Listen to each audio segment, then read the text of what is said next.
Nako po, eto na ang matinding sinapit ni Boy Tenke Kawatano.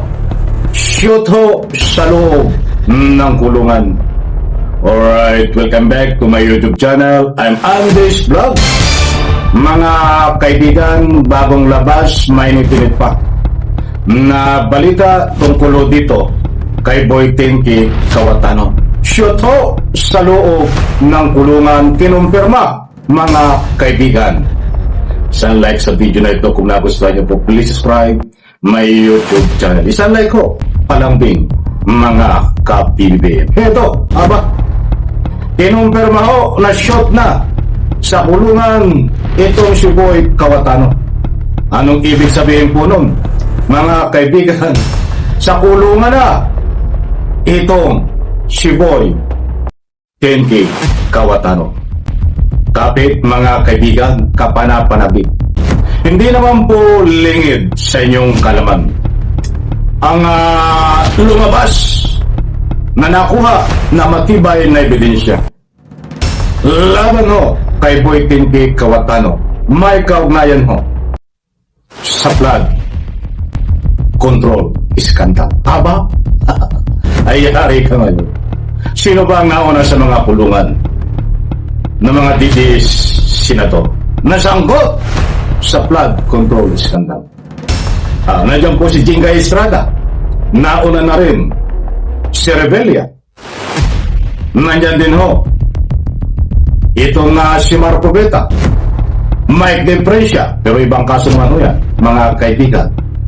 At mayroon pa pong ibang nabanggit ako na nakakulong diyan na may kaugnayan sa flood control scandal.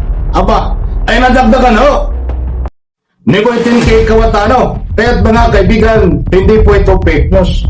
Dahil dito sa ibabahay ko po sa inyo ay kinumpirma na itong si Boy Kawatano alias Tenke ay pumapalag-palag pa. Kulungan ho ang sinapit mga mahal kung taga-subaybay. Ganyan ho, kabilis sumaksyon ang ating gobyerno ngayon sa tulong ho ng mga kinaukulan ombudsman. At siyempre, saludo ngayon ako sa ombudsman. Kahit anong sabihin nyo, maniwala kayo sa hindi. Saludo po tayo sa galawan ng ombudsman ngayon na talagang pinapatupad kapag mayroong matibay na ebidensya ay nandiyan ka ngayon sa kulungan. Maging sino ka man. O si Rebella, bunuan at iba pang kalyado ni President Bongbong Marcos, nasa kulungan po sila ngayon. Tapos sasabihin itong mga tulongges ng mga DDS, ang pinupunterya lang ay ang mga DDS. Anak ng katakot-takot, mga tulongges talaga kayo. Kayo ba'y natutulog pa sa kangkungan? Ito mga kaibigan ng katibayan na sa kulungan na sinapit nitong si Boy Tenke Kawatano. Pakinggan po natin. Panoorin. Shoot sa kaldero. Ganyan inilarawan ni Senator Ping Lacson ang pag-usad ng kanyang investigasyon sa mga ghost project sa Taguig ng baluarte ng mga Cayetano. Ay sa senador, lumalalim daw ang kwento habang pinapalakas ang binubuo nilang kaso. Bago nito, inilatad niya ang questionable flood control project sa Taguig na lumabas ng 2 beses pinaglaanan ng pondo. Nabilang daw ang mga ilan sa nasa 2.38 million pesos na budget insertions para sa lungsod noong nakaraang taon. Yan ang pinakahuling update sa iringan ni Lacson at Senator Alan Peter Cayetano. The weekend, inakusahan ni Cayetano si Lacson na tumoble raw ang net worth. Launa nang itinanggi ni Cayetano na may ghost project sa Taguig at tinamon pa si Lacson na maglabas ng ebidensya. Ayon naman kay Senator Erwin Tulfo, kasama ang mga yan, siling-siling. Matindi ho, shoot na ho sa kulungan. Ayon ho sa balita na ito. Hindi ho tayo nagpapakalata ng mga fake news. According ho sa balita na ito, shoot na sa kaldero itong si Senador Kawatano. Ang ibig sabihin po niyan ay kulungan na ang bagsak. Shoot na sa loob ng kulungan ito. Bilang Blue Ribbon Committee kapag nagsumite si Lacson ng mga kaukulang dokumento. Hindi pa niya nasasubmit, pero pag sinabit siguro na will start reviewing. Hindi lang po nakakonfine doon. Yung mga sinasabi po nung 18 mga bodyguard, they dared us na imbitahan sila. Ayan po mga kaibigan na hindi ko napabain at maliwanag naman ho, buhat po sa News 5. hindi po tayo sariling kuro-kuro lang ang binabahagi po dito. Mayroon po tayong batayan at according nga po dito sa ibinahay ko sa inyong balita, kinumpirma ho ni Senador Pampilo Lacson na shoot na sa kaldero, meaning shoot na sa kulungan at ikukulong ito si Boy Tenke Cayetano kapag dumating na ho ang tamang panahon na isampa na ang kaso at yan ho ay madali na kapag mayroong matibay na ebidensya. Isang senador na naman ho ang kabang-abang, mga kaibigan, na itong si Boy Tenke Cayetano. Hindi po tatagal sa maniwala po kayo at sa hindi. Sa puro ho ng matitibay na ebidensya.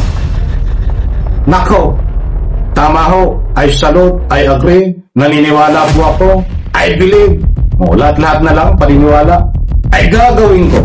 At saludo tayo na naniniwala ako sa paninindigan ni Senador Pampilo Lacson na sinasabi niya na shoot na sa kaldero, ibig sabihin ay shoot na sa loob ng kulungan nitong si Boy Tenke Cayetano.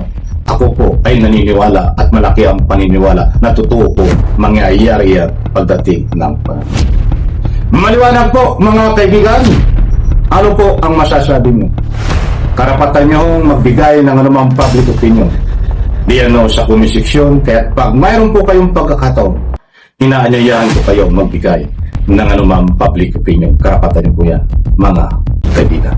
Shoutout po sa lahat, kagabi ho at maghapon, kahapon ay walang tigil ang ulan at kabi-kabila ho ang nagbibigay ng anumang komento na grabe ang pagbaha mga kaibigan sa Republika ng Pilipinas gawa po ng bagyo. Sana po lahat ay safe tayo at sa next vlog po natin tatalakayin po naman natin ay kung may kaugnayan dito sa flood control issue din dahil mayroon po na naman na isang senador na susunod po na ikukulong dito po kay Boy Corriente Marcolita.